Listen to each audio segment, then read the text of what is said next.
Welcome back. Well, today I am joined by Dr. Brenda Bassine, who is here on behalf of Providence Mission Hospital. Well, welcome. How are you? Good, thank you. How are you? Good. I'm really glad that you could join us today. And we are going to be talking about palliative care.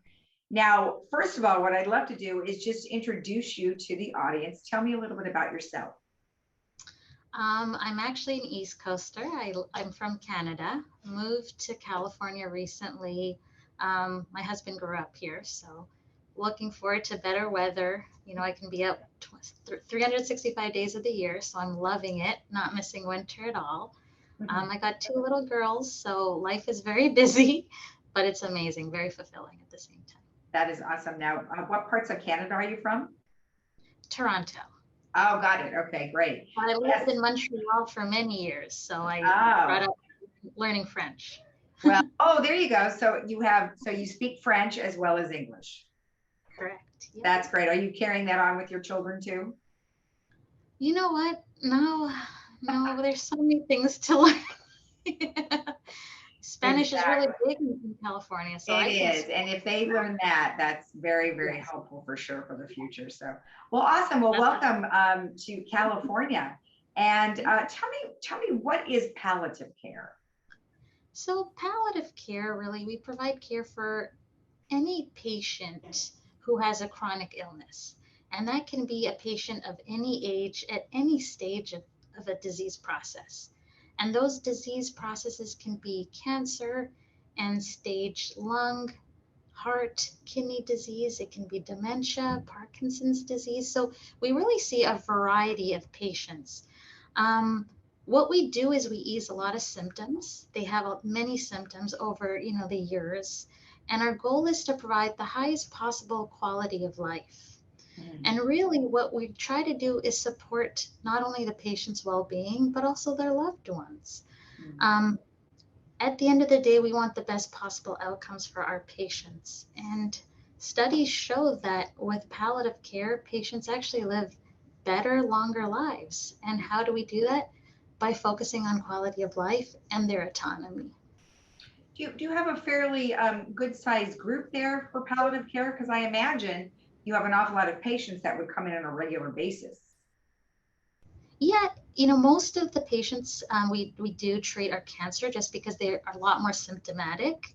Mm, The heart failure patients, the lung failure patients, we tend to see more at the end of their disease process because that's when they become more symptomatic. mm. But we can, dementia patients, obviously, we're going to see them a little later on. So we have everyone and a little bit here and there. And we like to see them sooner than later when patients are able to advocate for themselves and speak for themselves.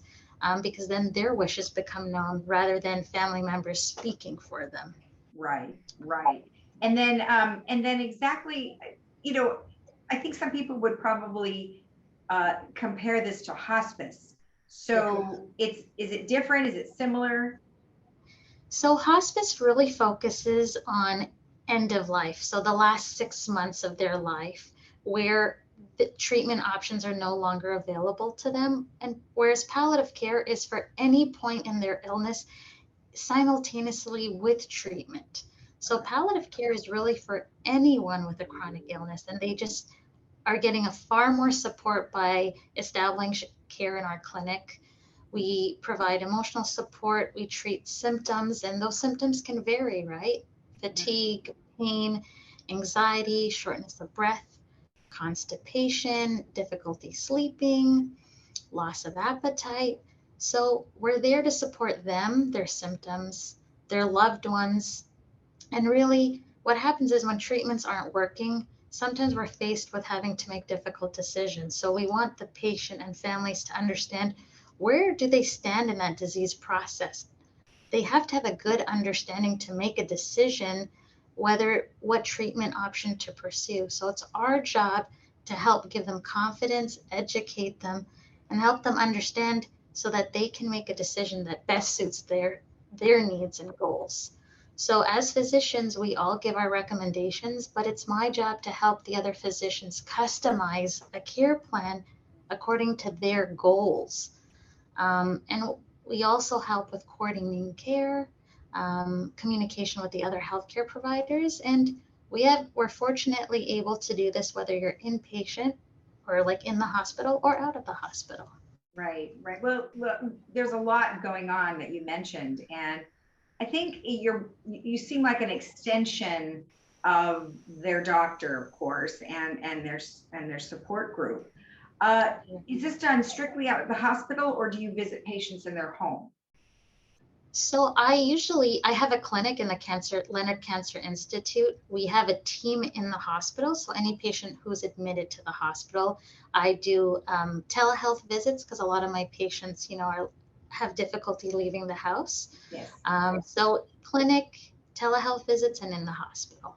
Oh, okay. All right. Well, telehealth is something that certainly has been taking off since COVID, and it's a godsend to a lot of us because we really didn't do much of that before, and now here we're doing it all the time. So it has been a great thing. So now, if somebody would like palliative care or learn more about it, is there a specific area that they should go to talk to you about it?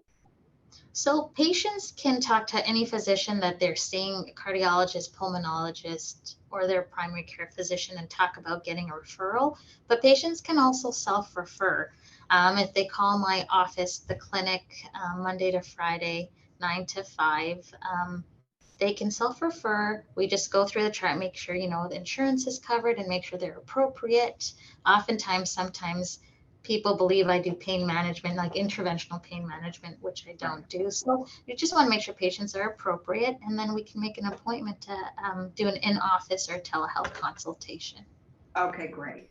Now, the number that you mentioned, they could call you at your office. So I'm assuming the number is 949-365-2387. Is that That's correct? Right. Okay, perfect. Well, that is very good information because, sometimes people just don't know where to turn. They don't know how to navigate all the different aspects to their illness or other doctors. And so I'm glad that you have that facility. Now, you mentioned it's in the Leonard Cancer Institute, which is the new facility that you guys built a couple of years ago. And you mentioned it's on a floor. Which floor would that be? We're on the 4th floor. So my office is actually on the same floor as the other oncologist. Okay. Yep. Okay.